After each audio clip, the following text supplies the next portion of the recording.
네, 여러분 안녕하세요. 제 앞에 놓인 글은 레비 오브 피에티스의 애쉬 코드시로부터의 이번 주 토라 부분인 마토트 부분입니다. 함께 한번 읽어보시겠습니다. 여기에 잘 알려진 어려움이 있습니다. 다른 모든 곳에서는 그리고 하나님께서 그에게 말씀하셨다라고 기록되어 있는데 유독 이 구절에서만 그렇게 기록되지 않은 이유는 무엇일까요? 라시께서는 이렇게 설명하십니다.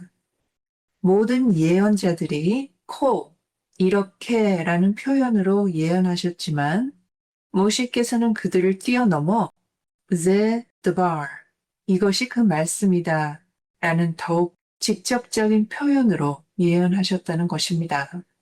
그렇다면 우리는 어째서 이집트 탈출이라는 그토록 위대한 계시의 순간에는 코라는 표현이 사용되었으며 오히려 이 본문에서는 제드발이라는 표현이 사용되었는지를 이해해야 합니다. 브라콧 10a에서는 이렇게 기록되어 있습니다. 라비 슈무엘 발 나크마니께서 라비 요나탄의 이름으로 이렇게 말씀하셨습니다. 다비드 왕께서 사랑하신 모든 시편은 아슈레, 기쁘다로 시작하여 아슈레로 끝난다.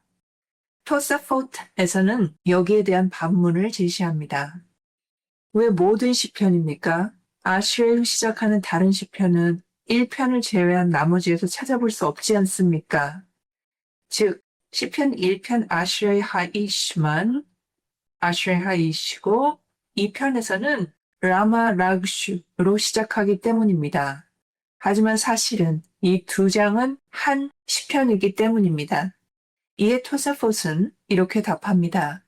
이는 문자 그대로 아슈레이라는 단어로 시작하고 끝난다는 뜻이 아닌 마무리가 시작을 닮아 있다는 뜻이라고 말입니다. 예를 들어 테힐라 레다비드 145편은 찬양으로 시작하여 찬양으로 끝나며 할렐루야로 시작하는 많은 시편들도 이와 같은 원리를 따릅니다.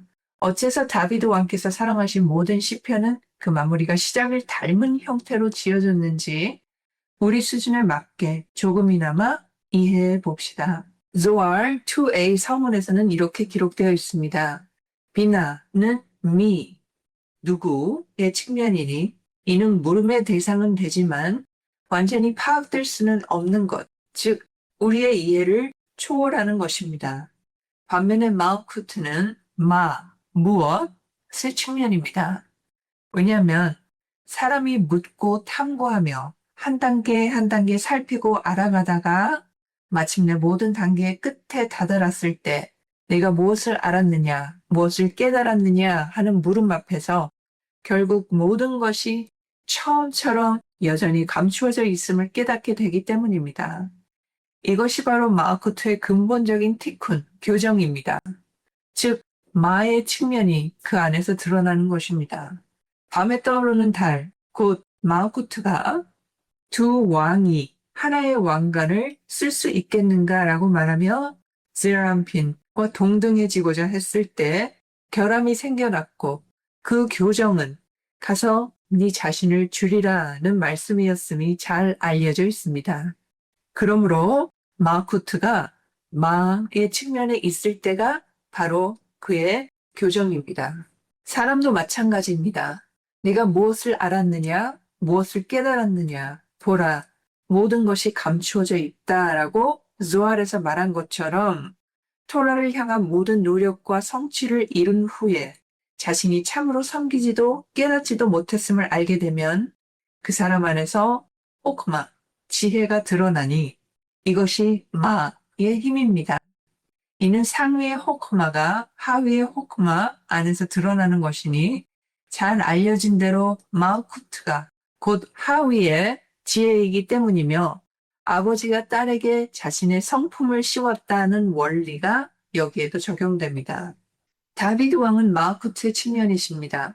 그러므로 모든 시편에 관하여 다비드 왕께서 이 교정을 이루고자 오르셨을 때 그 끝에서 처음에 있던 것이 드러나도록 하셨으니 곧 호크마와 비나의 힘이 시작에 있고 이 마우쿠트의 마가 끝에 있게 하시는 것입니다. 이것이 바로 앞서 말한 마우쿠트의 교정이며 이 때문에 다비드 왕께서는 시편의 마무리를 시작과 닮게 지으셨습니다. 아슈레이와 아슈레이, 데힐라, 데힐라 등으로 말입니다. 또 다른 설명도 가능합니다. 페사킴 117a에 기록된 바에 따르면 어떤 때는 미즈몰 레다비드라고 하고 어떤 때는 순서를 바꿔서 레다비드 미즈몰이라 하는 이유는 다음과 같습니다. 다비드 왕께서 먼저 노래를 부르기 시작하시고 그 후에 성령이 그분 위에 임하셨을 때는 미즈몰 레다비드라고 하고 이 성령 루아카 코데시가 먼저 임하고 그 후에 노래를 부르셨을 때는 레다비드 미즈몰이라 합니다. 그러므로 노래를 먼저 부르고 그 후에 루아카 코데시가 임한 경우는 시편의 시작이 그 끝과 같은 상태에 있지 않았던 것입니다. 끝은 루아카 코데시와 함께였지만 시작은 그렇지 않았기 때문입니다. 그러나 루아카 코데시가 처음부터 임했을 때는 시작도 끝과 같은 상태에 있었습니다. 그리고 바로 이것이 다비드 왕께서 사랑하신 것이었으니 시편 전체가 루아카 코데시와 함께 지어졌다는 것, 즉 루아카 코데시가 처음부터 그분 위에 임했다는 것입니다. 그러므로 그분께서는 시작과 끝을 같게 지으셨으니 둘 다 루아카 코데시와 함께 말씀하신 것이기 때문입니다. 반면에 루아카 코데시 없이 시작하고 후에 루아카 코데시가 임한 경우라면 시작과 끝이 같지 않았을 것이며 시작과 끝을 동일하게 짓지 않으셨을 것입니다. 그러나 이 논리대로라면 레다비드 미즈몰로 시작하는 모든 시편도 시작과 끝이 같게 이루어졌어야 했습니다.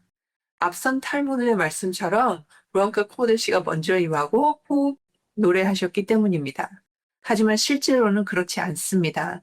아마도 이는 오직 그분 자신의 노력으로 아래로부터 불러일으킨 각성을 통해 루아카 코데시가 임했을 때만 시작과 끝을 같게 지으셨기 때문인 것입니다.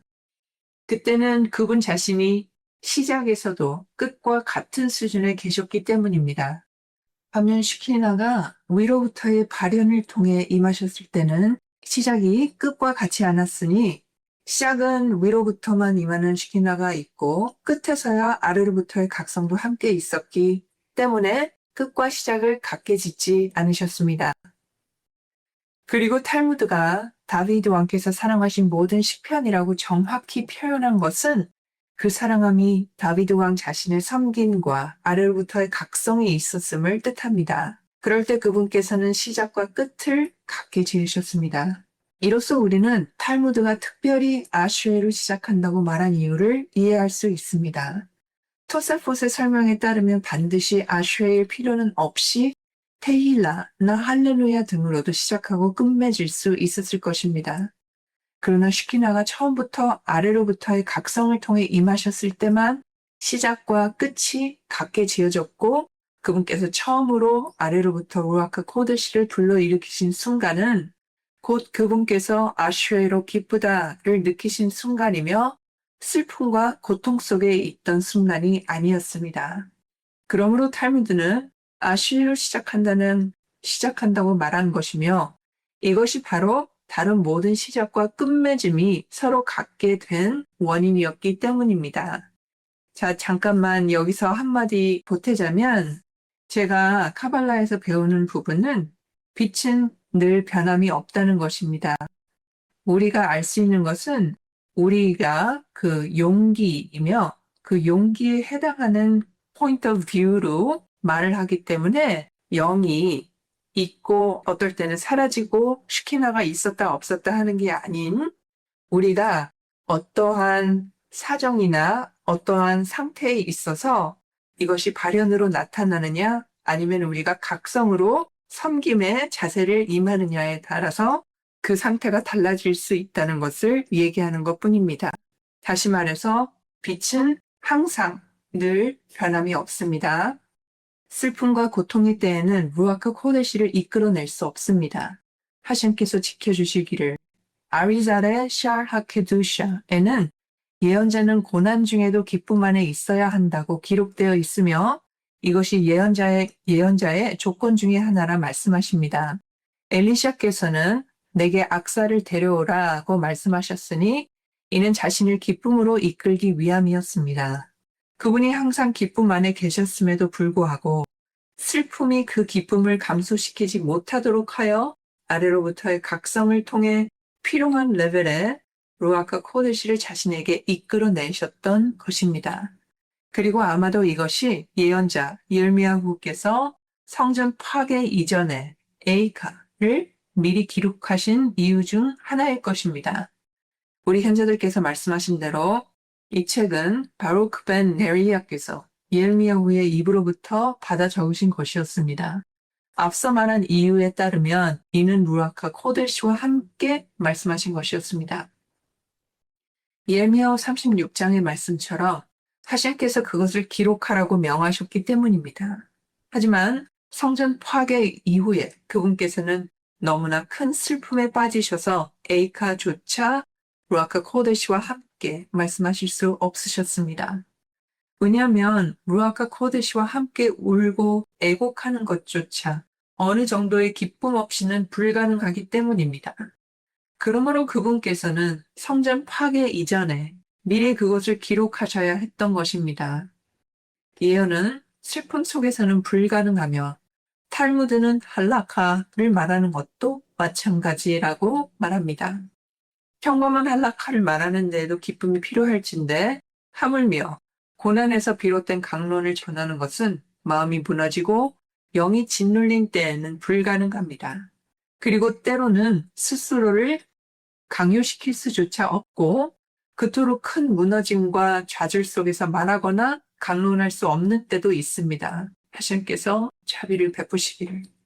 그렇다면 구원이 아직 오지 않은 동안 우리는 무엇으로 스스로를 조금이나마 강하게 할 수 있으며 이러한 무너짐과 파괴의 때에 무엇으로 영을 조금이나마 일으켜 세울 수 있겠습니까?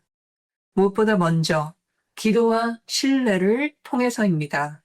하셴, 자비로우신 아버지께서는 결코 그분의 자녀들을 그토록 완전히 그분 앞에서 내던지실 수 없으며 우리가 그분의 이름을 위하여 위험에 처해 있는 지금 결코 우리를 그토록 큰 위험 가운데 버려두지 않으실 것이라는 신뢰입니다. 그분께서는 즉시 자비를 베푸시고 눈 깜짝할 사이에 우리를 구원하실 것이 분명합니다. 그러나 이미 목숨을 잃은 거룩한 이들, 하나님께서 자비를 베푸시기를 우리의 친척들과 사랑하는 이들, 그리고 우리 자신의 영혼처럼 가깝게 느껴지는 수많은 평범한 이스라엘 백성들에 관하여는 우리가 무엇으로 힘을 얻을 수 있겠습니까? 그리고 우리의 뼈를 부수고 마음을 녹이는 오래되고 새로운 끔찍한 소식들로부터 우리는 무엇으로 조금이나마 스스로를 일으켜 세울 수 있겠습니까? 바로 이것입니다. 우리는 우리의 고난 가운데 홀로 있지 않다는 것. 그분께서도 마치 우리와 함께 고난을 겪으신다는 것입니다. 나도 그와 함께 고난 중에 있다라고 시편 91장 15절에 기록되어 있습니다. 물론 우리 자신의 죄로 인해 겪는 고난들이 있지만 우리 자신을 정결하게 하고 씻기 위한 사랑의 고난들도 있으니 그런 경우에는 그분께서 오직 우리와 함께 고난을 겪으실 뿐입니다. 또한 우리가 그분과 함께 고난을 겪는 것과 같은 경우도 있으니 이는 하셴의 이름을 거룩하게 하는 고난들입니다. 우리 아버지, 우리 왕이시여 하셴의 거룩한 이름을 위해 살해된 이들을 위하여 행하소서. 이는 그들이 마치 그분을 위해서 그리고 그분의 이름을 거룩하게 하기 위해서 살해된 것과 같기 때문입니다. 호샤나, 구하다라는 말은 그분의 고난을 짊어진 자를 뜻하니 이는 이스라엘도 하셴의 고난을 짊어지기 때문이며 이러한 고난의 본질은 그분만을 위한 것입니다. 그리고 이러한 고난 속에서 우리는 더욱 커지고 더욱 승고해지며 그럼으로써 감내할 힘을 좀 더 얻는 것입니다. 주를 향한 경외의 기쁨을 위하여 구원하소서. 뺨을 뜯기고 때리는 자들에게 넘겨줬으나 그럼에도 주의 고난을 짊어지나이다. 이는 그녀가 주를 향한 경외를 배우기 때문이니 이것이 곧 토라 전체의 배움입니다. 그에 관하여 이르시기를 그리하여 그분을 경외함이 너희 얼굴에 있으리라 하셨습니다. 그렇다면 뺨을 뜯기고 때리는 자들에게 넘겨진 상태에서 어떻게 배울 수 있겠습니까? 그것은 그녀가 주의 고난을 짊어지고 있음을 알기 때문이며 이로 인해 조금이나마 힘을 얻는 것입니다. 그렇다면 우리는 이러한 고난이 오직 우리의 죄 때문인지 아니면 하심의 이름을 거룩하게 하기 위한 것인지 어떻게 알 수 있겠습니까? 이는 다음과 같습니다. 원수들이 오직 우리만을 괴롭히는지 아니면 그들의 주된 증오가 토라를 향한 것이고 그로 인해 우리도 함께 괴롭힘을 당하는지의 여부입니다. 하만의 칙령에 관하여 탈무드는 왜 그 세대의 이스라엘 원수들이 멸망을 당해야 했는지를 묻습니다. 그러나 하누카의 기적에서 있었던 그리스인들의 칙령에 관하여는 이렇게 묻지 않습니다. 그들은 수천 명의 이스라엘 백성을 죽이고 이스라엘 땅 거의 전부를 정복하며 성전에까지 들어갔음에도 말입니다. 그 이유는 하만은 오직 이스라엘만을 겨냥하여 칙령을 내렸기 때문에 분명 이 칙령은 어떤 죄로 인한 것이었을 것이므로 탈무드가 어떤 죄로 인한 것인가를 묻는 것입니다. 반면에 그리스인들에 관하여는 마타티아의 시대에 사악한 그리스 왕국이 일어나 주의 토라를 잊게 하고 주의 뜻의 율례에서 그들을 떠나게 하려 하였다고 말합니다. 그러므로 어떤 죄인지 물을 필요가 없으니 이는 하심의 이름을 거룩하게 하기 위한 고난이었기 때문입니다. 비록 이로 인해 그들이 어떤 죄들로부터 정결하게 됐다 할지라도 말입니다. 그러나 돌아오소서 하셈이시여 언제까지이리까?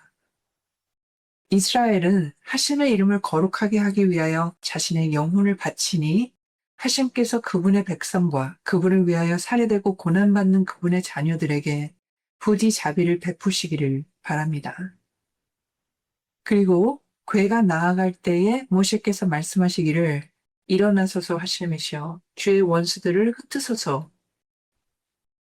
이스라엘의 원수들은 곧 하심의 원수들이니 라시께서 설명하신 바와 같습니다. 그리고 모세 레베니우께서 이 말씀을 괴와 돌판을 향해 하신 것은 앞서 말한 대로 이것이 바로 그 고난이 하심의 이름을 거룩하게 하기 위한 것임을 나타내는 표징이기 때문입니다. 즉 이스라엘의 원수들이 토라에 맞서 일어난다면 그들은 하심의 원수인 것입니다. 일어나소서 하심이시여 주의 원수들을 흩으시고 주를 미워하는 자들이 주 앞에서 도망가게 하소서. 일어나소서 하심. 이것은 파라샤 베샬락 미드라시에서 그때에 그가 노래하였다라는 구절에 관하여 이렇게 말씀하신 것과 같습니다. 비록 하심께서는 영원부터 계셨으나 하심의 보좌는 아직 세워지지 않았고 세상에 알려지지 않았으니 오직 그때에 그가 노래하였다 할 때부터였습니다. 비유하자면 왕과 아우구스투스와 같으니 한 사람은 단상에 서 있고 한 사람은 앉아 있습니다. 앉아 있는 것이 서 있는 것보다 그분의 영광이 더욱 드러나는 것을 나타냅니다. 하심의 보좌가 예로부터 견고히 세워졌나이다. 이스라엘이 구원받고 노래를 부를 때 이것이 바로 주의 보좌가 세워졌다는 측면입니다. 그러나 그들이 하심께서 지켜주시기를 고난 가운데 있을 때는 마치 일어나소서 하심 하는 것과 같으니 이는 하심의 이름의 훼손이며 그분께서 앉아 계시지 않은 것입니다. 그러므로 하심의 원수들을 흩으시고 하심을 미워하는 자들이 주 앞에서 도망하게 하소서라고 말한 것입니다. 다시 이제 앞서 말한 바로 돌아가겠습니다. 다윗이 왕께서 사랑하신 모든 시편은 아래로부터의 각성을 통해 온 것이었고 그로 인해 그분께서는 시키나가 임하시게 하셨습니다. 그러므로 토라가 모시 르베니까 다른 예언자들보다 뛰어넘어 즈드발이라는 예언의 형태로 더하시고 그리고 하심께서 말씀하셨다라고 기록하지 않으셨으니 비록 하심께서 그분에게 말씀하셨다 할지라도 이는 위로부터의 발현이 아닌 아래로부터의 각성을 통해 하심께서 말씀하셨음을 암시하기 위함입니다. 즉 모세 자신이 그 원인이셨고 그것이 그분 자신의 섬김이었으며 이로 인해 ze드발이라는 예언의 완전한 무대함이 있는 것입니다. 이는 이집트에서 코 아말 하셴이라 하신 것과는 다릅니다. 라시께서 설명하시기를 이 예언은 그분께서 파로 앞에 서셨을 때 그분에게 주어진 것이었으니 즉 위로부터의 발현을 통한 것이었습니다. 그러므로 그곳에서는 ze드발이라고 더해진 예언의 형태가 언급되지 않았고 오직 여기 그 자신의 아래로부터의 각성을 통한 이곳에서만 언급된 것입니다.